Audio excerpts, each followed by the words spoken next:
네, 그러면 우리 함께 오늘 하나님께서 주신 말씀 살펴보도록 할 텐데요. 오늘 하나님께서 주신 말씀은 시편 37편 1절에서 11절 말씀입니다. 시편 37편 1절에서 11절 말씀인데 우리 함께 교독하도록 하겠습니다. 제가 먼저 읽겠습니다.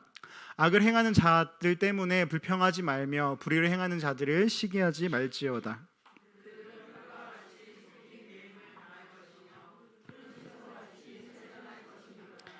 여호와를 의뢰하고 선을 행하라. 땅에 머무는 동안 그의 성실을 먹을거리로 삼을지어다.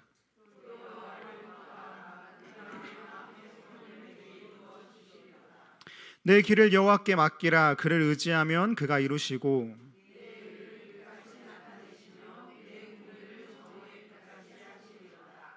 여호와 앞에 잠잠하고 참고 기다리라. 자기 길이 형통하며 악한 꾀를 이루는 자 때문에 불평하지 말지어다.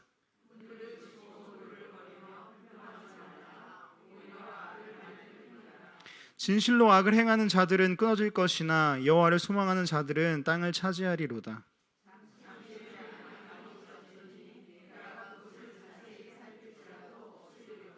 함께 읽겠습니다. 그러나 온유한 자들은 땅을 차지하며 풍성한 화평으로 즐거워하리로다. 아멘. 네, 말씀을 시작하면서 한 가지 질문을 해보고 싶은데요. 한번 우리의 자녀 또는 부모님을 떠올려 봤으면 좋겠습니다. 그래서 나의 자녀는 나의 어떤 모습을 닮았는지, 또는 나의 부모님은 나는 부모님의 어떤 모습을 닮았는지 한번 나의 부모님이나 아니면 자녀가 있으신 분들은 나의 자녀를 한번 떠올려 봤으면 좋겠습니다. 어떤 모습이 닮았는지. 네, 좋습니다. 잘 생각해 보셨죠? 그러면은 이번에는 좀 이것만큼은 진짜 나랑 다르다. 나랑 너무 다른 것 같다. 네, 이것도 떠올려 보셨을 거라고 생각합니다. 너무 빠르진 않죠? 네, 좋습니다. 그래서 이번에는 우리가 자녀인데도 불구하고 아들이고 딸인데도 불구하고 이렇게나 다른 점, 이건 좀 나를 닮았으면 좋겠는데 다른 점을 한번 생각해 봤는데, 그래서 어떤 사람은 뭐 이런 사람도 있는 것 같습니다. 외모는 아버지를 닮았지만 성격은 또 어머니를 닮은 사람, 아니면 한쪽을 다 닮았거나 한쪽을 다 뭐 안 닮았을 수도 있죠. 그래서 저의 이야기를 잠깐 하자면은, 이제 어떻게 인정을 부모님께서 하실지 안 하실지는 모르겠지만, 이제 대체로 저는 좀 외모는 아버지를 닮았는데요. 그런데 그 외모 중에서도 코는 어머니를 닮았습니다. 이게 옆에서 보면 살짝 제가 이제 살짝 이게 매부리 코거든요. 그래서 어머니가 이거 보실 것 같긴 한데 어머니의 비밀을 약간 누설한 건 아닌가 싶지만, 네, 어머니께서 용서해 주실 것이라 믿고, 네, 근데 이제 코를 그렇게 닮았어요. 그래서 약간 저는 아버지 전체적인 모습을 닮았지만 어머니를 또 닮기도 했고, 그래서 대부분 어머니는 또 안 닮은 부분이 있지만 또 아버지를 또 안 닮은 부분도 있고, 약간 이런 부분들이 공존을 합니다. 그래서 우리는 이렇게 같은 가족끼리임에도 불구하고 분명히 다른 점도 존재를 한다는 것을 우리는 압니다. 그래서 나의 자녀들, 나의 부모님들과도 닮기는 했지만 분명히 다른 부분이 있어요. 그렇다면 아예 다른 사람이라면 어떨까요? 아예 나와 뭐 가족도 아니고 조금 뭐 친척도 아닌, 그러면 사실 완전히 다를 경우가 좀 확률이 높겠죠. 그래서 우리는 삶을 살아가면서 참 다른 모습들의 다양한 이런 삶들을 보게 됩니다. 그리고 사람들을 보게 됩니다. 그래서 우리가 각자 지금 여기에 모이신 우리 성도님들도 다른 만큼 우리는 정말 각자의 삶도 이제 가지각색입니다. 같은 지역에 살고 또 대학생이나 회사원 등으로 같은 생활 패턴을 가지고 있다고 하더라도 그렇게 다르고, 또 같은 나이대여도 다르고, 요즘에 뭐 유행하는 심리 검사 중에 MBTI라고 좀 오래, 요즘은 아니지만 좀 오래 유행했긴 했지만 MBTI라고 같은 유형이라고 하더라도 사실은 비슷해 보이지만 다 다른 것을 우리가 알 수 있습니다. 그래서 우리는 언뜻 비슷해 보이기는 할 수 있지만 결국에는 참 다른 점이 많다는 것을 우리는 발견을 합니다. 왜냐하면 앞서 말했던 것처럼 같을 것 같으면서도 되게 다양한 환경, 그리고 유전자, 습관, 경험 등 그 이상의 다양한 점, 다른 점이 존재하기 때문입니다. 그리고 우리는 한 가지, 특별히 그리스도인으로서 하나님을 믿지 않는 사람들과 다른 점도 존재를 합니다. 겉으로는 비슷하게 보일 수 있지만 그냥 똑같이 삶을 살아가는 것 같이 보이지만 하나님을 믿는 사람과 안 믿는 사람은 큰 차이점이 존재한다는 것을 우리는 살아가면서 많은 삶의 영역에서 발견하고는 합니다. 이렇게 우리는 각자 다르지만 나에게 주어진 우리 한 명 한 명에게 주어진 길을 걸어가고 있습니다. 그런데 우리는 그 중에서도 이번에는 다르다라는 그런 정도가 아니라 다른 것을 넘어서 우리로 하여금 불편함 또는 불쾌감을 느끼게 하는 그런 사람들, 심지어는 분노까지 느끼게 하는 사람들을 우리는 발견할 수가 있는데요. 바로 악을 따르는 사람들의 삶입니다.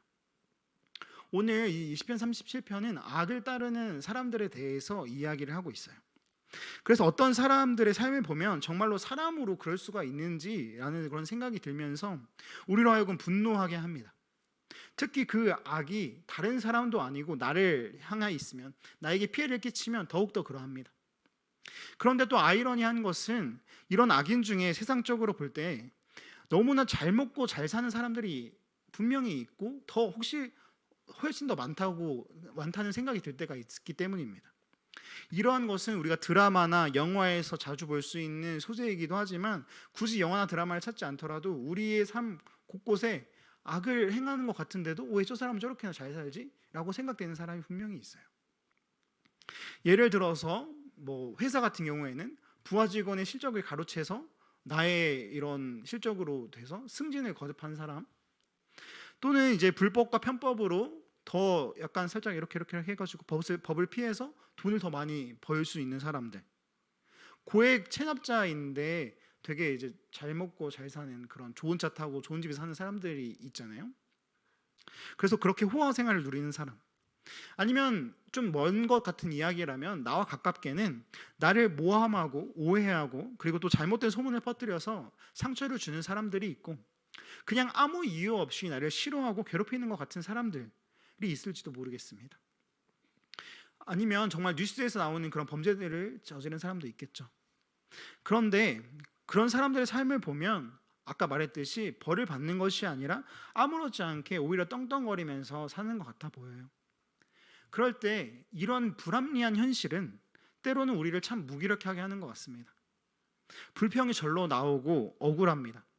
솔직히 잘 사는 걸 보면 부러울 때도 있고 배가 아프기도 합니다.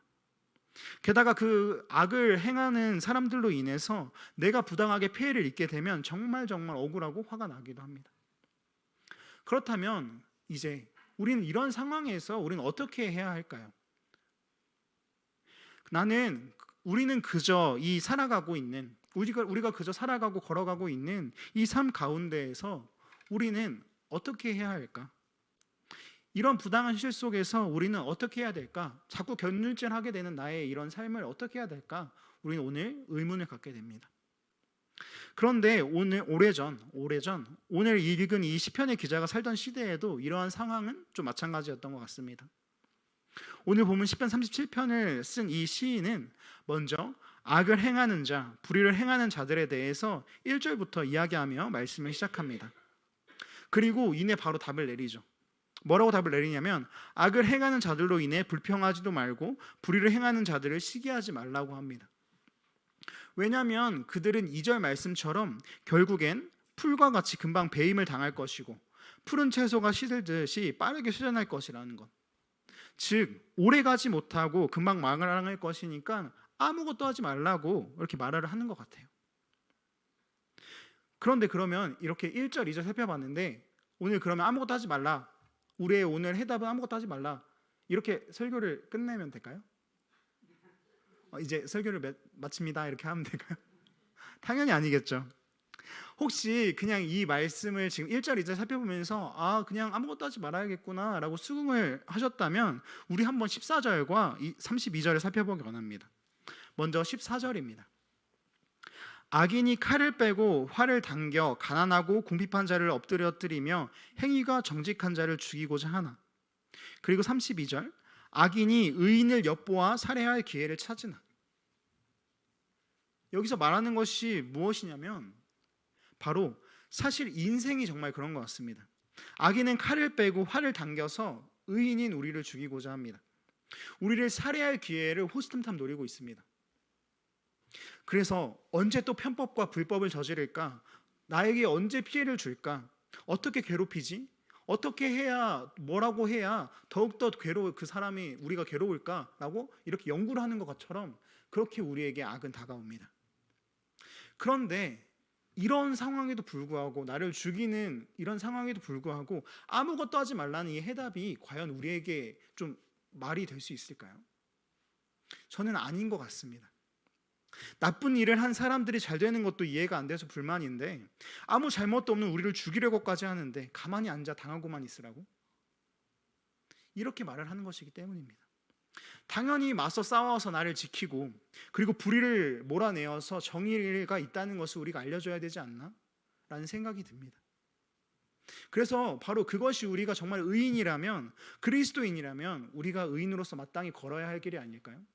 무엇이 정의인지를 보여주는 것, 맞서 싸우고 승리를 쟁취하는 것. 그런데 이 시편 30편은 아니라고 말을 합니다.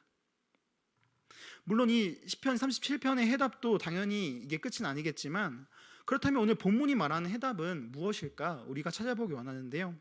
왜 불평도 하지 말고 시기도 하지 말고 왜 가만히 있으라고 했던 걸까?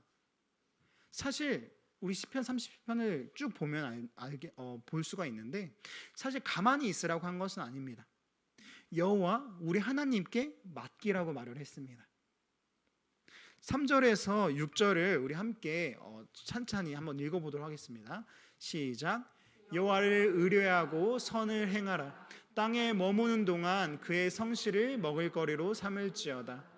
또 여호와를 기뻐하라. 그가 내 마음의 소원을 내게 이루어 주시리로다. 내 길을 여호와께 맡기라. 그를 의지하면 그가 이루시고 내 의를 빛같이 나타내시며 내 공의를 정오의 빛같이 하시리로다. 아멘. 우리는 아까 말했듯이 우리가 걸어가야 할 길이 있습니다. 그 길 가운데 우리는 시인의 말처럼 이 길도 그리고 다른 전부도 하나님께 맡기며 그분을 기뻐하고 선을 행하면 될 것입니다. 그런데 그럼에도 불구하고, 이런 해답에도 불구하고 생각해보면 여전히 우리에게는 의문이 남습니다. 하나님께 맡기면 어떻게 되는 건데? 악인의 형통, 나쁜 사람이 잘 되는 것은 어떻게 할 것이며, 나를 죽이고자 하는 사람들, 나에게 상처를 주고자 하는 사람들, 그렇게 호시탐탐 나를 노리는 사람들은 어떻게 되는 걸까? 풀처럼 채소처럼 빨리 사라진다고 해도 이미 나는 상처를 입은 상태인데 말입니다. 이런 우리의 물음에 응답하듯이 이 시편의 기자는 다시 한번 말을 합니다. 7절과 8절 말씀이 있는데요, 제가 읽겠습니다. 여호와 앞에 잠잠하고 참고 기다리라. 자기의 길이 형통하며 악한 꾀를 이루는 자 때문에 불평하지 말지어다. 분을 그치고 노를 버리며 불평하지 말라. 오히려 악을 만들 뿐이라. 근데 또 읽어도 답답한 건 또 가만히 있으라는 거예요. 불평하지 말라는 거예요. 시인은 다시 한번 악인의 형통함과 꾀에 대해서 불평하지 말라고 합니다. 분을 그치고 노를 버리라고 합니다. 오히려 악을 만들 뿐이라는 것을 강조하고 있습니다. 왜 이렇게 다시 한번 강조하는 걸까? 왜 이것이 중요한 걸까? 여러분, 우리가 악을 행하는 사람들, 그리고 우리에게 상처 준 사람들에 대해서 불평하고 시기하며 분노로 복수를 생각할 때 우리에게 돌아오는 결과들이 있기 때문입니다. 결과들을 이제 앞으로 쭉 살펴볼 텐데요, 빠르게 진행할 수도 있으니까 잘 캐치하셔야 됩니다. 첫 번째 결과, 첫 번째입니다. 그것은 바로 하나님의 말씀을 어기게 된다는 것입니다. 먼저 우리는 하나님의 말씀을 어기게 됩니다. 우리는 이 시편의 교훈과 말씀을 하나님께서 우리에게 주신 말씀으로 받아들여야 하는데, 불평하고 시기하고 복수하는 것은 이 하지 말라고 한 하나님의 말씀을 어기는 행위이기 때문입니다. 그래서 우리가 무엇인가 정죄하려고 하고 그것을 승리하려고 하고 이기려고 하는 것은 무엇이냐면, 첫 번째, 하나님의 말씀을 어기게 되는 것입니다. 그리고 두 번째요, 바로 하나님의 일하심을 보지 못하게 된다는 것입니다. 이 불순종의 결과는 여기서 그치는 것이 아니라 우리는 말씀을 지키지 않음으로써 우리로 하여금 하나님이 일하심을 보지 못하게 합니다. 하나님께서 마땅히 이루실 일들을, 그 심판을 방해하는 것이 될 수가 있다는 것입니다. 우리는 하나님이 일하실 것을 기대하면서 그것을 믿고 기다려야 하는 것입니다. 그리고 세 번째, 이 세 번째가 중요한데요. 함께 읽어볼까요? 시작. 우리의 길에서 벗어나게 된다. 바로 마지막으로 우리의 불평과 복수가 낳는 최악의 결과는 바로 우리로 하여금 우리가 있어야 할, 우리가 가야 할 그 길에서 벗어나게 된다는 것입니다. 우리는 우리가 관심 없는 것에 대해서 불평하거나 분노하지 않습니다. 불평과 분노는 무엇인가에 대해서 마음을 두었음을 의미하는 가장 큰 행동이라고 볼 수가 있는데요. 즉 우리가 악인에 대해서 불평과 분노를 품는다는 것은 이미 우리의 마음이 그 악인의 죄와 그리고 무엇인가에 뺏겨서 정작 우리가 걸어가야 할 그 길, 우리가 살아내야 할 그 삶에 대해서 이미 그 악인의 쪽으로 나의 마음을 뺏겼고 나의 관심을 뺏겼다는 것을 의미합니다. 바로 그럴 때 우리는 그 악인을 보다가 우리가 걸어가야 할 길을 정작 가지 못하게 됩니다. 그래서 이렇게 오늘 시인은 악인에 대해서 불평과 분노로 마음을 쏟는 것을 경계하고 있는 것입니다. 그럼 우리 다시 돌아가서 말씀을 통해 다시 한번 하나님의 마음을 돌아보기 원합니다. 1절부터 오늘 읽었던 1절부터 11절을 보면은 크게 두 부분으로 나눌 수가 있는데요. 1절부터 6절 그리고 7절부터 11절로 이렇게 구분할 수가 있겠습니다. 그런데 이 두 부분을 보면은 비슷한 구조로 이루어지는 것을 우리는 발견을 합니다. 먼저 악인에 대해서 불평하지 말라는 것, 그들은 속히 없어지며 있었는지도 모를 것이라는 것, 그리고 우리의 길을 하나님께 맡기고 소망함으로 하나님께서 우리에게 주실 복을 누리자고 계속 말을 하고 있습니다. 그런데 여기 가운데 우리가 하나님의 마음을 과연 느끼고 있는지 또 한번 물어보고 싶습니다. 우리를 위해 복수를 약속해 주시는 말씀처럼 보이시는지. 분명 악인은 2절과 10절 말씀에 푸른 채소와 같이 신속히 사라질 것이라고 이렇게 말을 했는데, 그리고 그가 어디에 있었는지 찾아도 찾지 못할 만큼 아예 흔적도 없이 사라질 거라고 말을 하고 있는데, 과연 그런 이 복수를 하나님께서 이루어지는 것처럼 말하고 있는 건지. 그런데 우리가 말씀을 보면 알겠지만 그런 복수가 오늘 말하고자 하시는 것은 아닌 것 같아요. 오늘 말씀에서 하나님께서 우리에게 말하고자 하는 것은 그저 이렇게 금방 사라질 것에 대해서 마음을 쏟지 말고 그것에 신경 쓰지 말고 그냥 하나님께 마음을 두라고 말을 합니다. 우리는 바로 그런 삶을 살았던 일을 바로 적어도 한 명은 알고 있기 때문입니다. 바로 예수님이십니다. 우리 그리스도인이 최종적으로 닮아가야 할 삶을 사신 그 목표 자체 되신 예수 그리스도의 삶을 우리는 압니다. 예수님께서 십자가를 향해서 걸어가셨던 그 길, 그분은 악인이 아니었지만 누구보다 완벽한 의인이었고 죄도 흠도 없으신 분이었지만 그 인생 가운데에서 얼굴에 침 뱉음을 당하시고 그 채찍질로 몸이 찢기시고 그리고 수많은 구타와 조롱, 모욕과 수치를 당하셨습니다. 심지어 십자가까지 지셨죠. 그런데 그분께서, 우리 예수님께서 어떻게 하셨는지 우리는 기억합니다. 화를 내고 하늘 군대, 천사의 군대를 불러낸 것이 아니라, 그렇게 그들의 악함을 돌려준 것이 아니라 그저 그들을 향해 비난도 하지 않았고 분노하지도 않았고 불평도 하지 않았습니다. 마태복음 27장 12절, 13절, 14절은 이렇게 기록합니다. 함께 읽어보도록 하겠습니다. 시작. 대제사장들과 장로들에게 고발을 당하되 아무 대답도 아니하시는지라. 이에 빌라도가 이르되 그들이 너를 쳐서 얼마나 많은 것으로 증언하는지 듣지 못하느냐 하되 한마디도 대답하지 아니하시니 종독이 크게 놀라워하더라. 한마디도 대답하지 아니하시니. 신이자 하나님 자체이신 예수님께서는 그들을 이길 힘이 없어서 가만히 계신 것이 아닙니다. 그저 예수님의 시선은 그들의 악행과 불의함들 거기에를 향한 것이 아니라 자신을 이 땅에 보내신 하나님의 뜻에 주목하셨고, 누구보다 그 길, 자신이 가는 그 길 가운데 있는 예수님의 백성들, 자신들의 백성들을 보았습니다. 혹시나 예수님이 불평으로 그리고 분냄으로 그들을 벌하고자 했다면 과연 그 십자가의 길을 제대로 갈 수 있었을까요?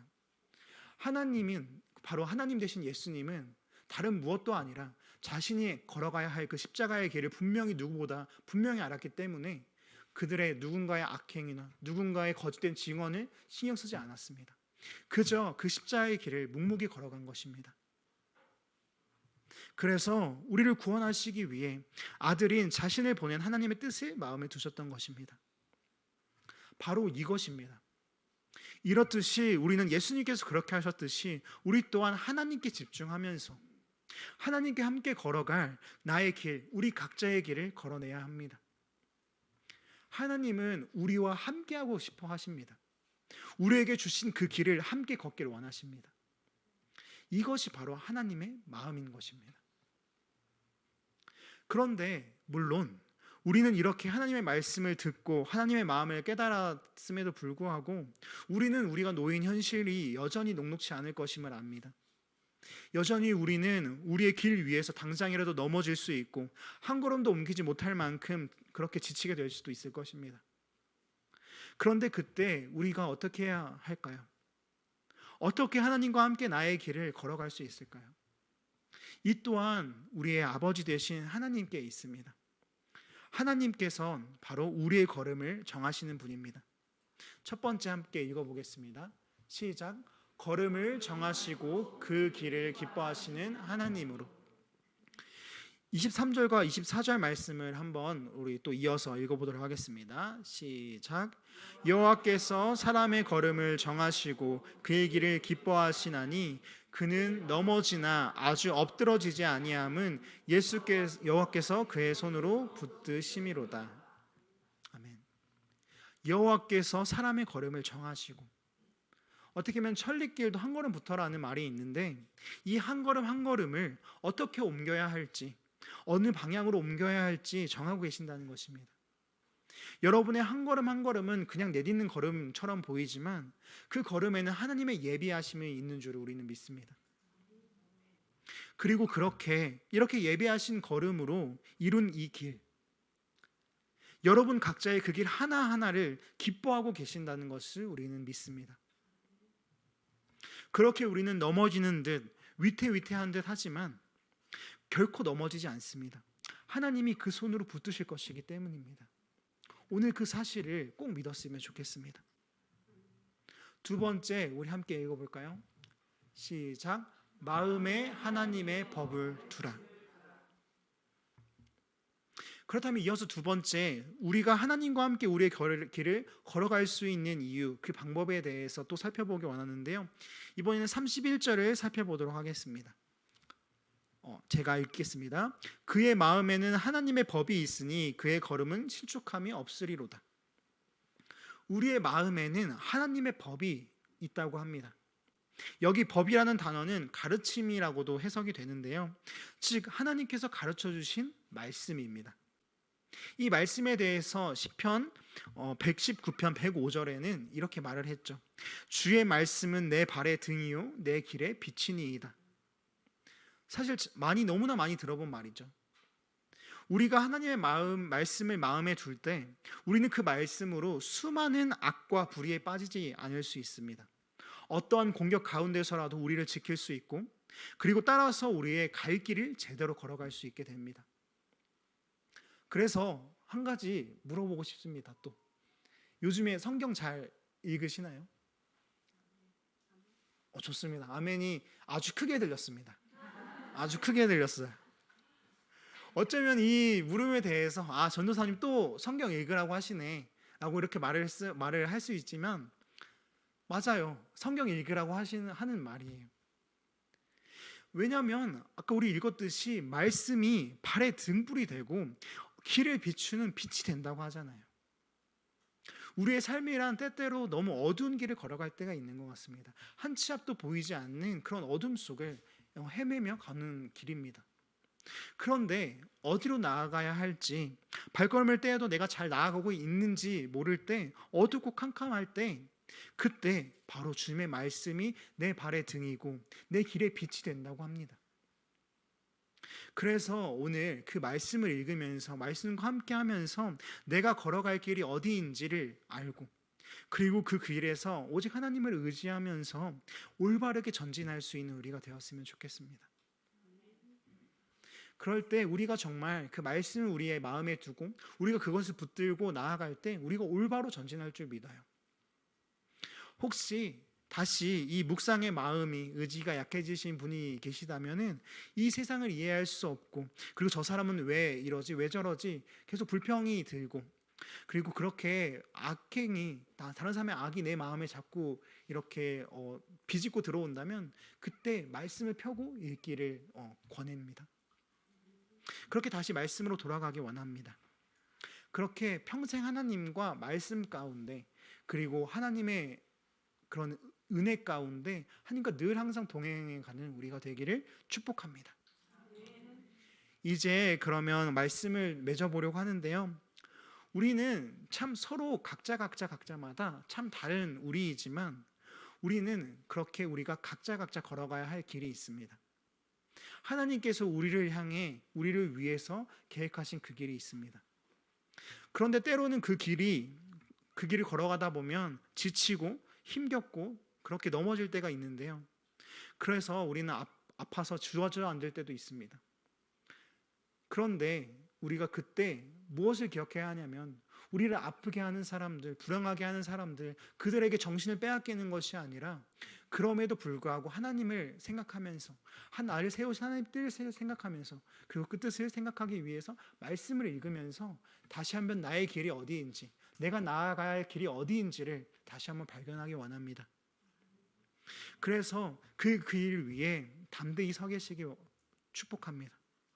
나의 길 위에서 벗어나지도 말고 그 어느 것에서 신경 쓰지 말고 그저 하나님과 눈 맞춰서, 그저 하나님과 발걸음 맞춰서 그렇게 믿음의 걸음을 기쁘게 걸어가는, 오직 말씀으로 담대히 전진하는 바로 그런 하나님이 기뻐하시는 걸음을 걷는 우리 세우신 교회 성도님들이 되시기를 간절히 축복합니다.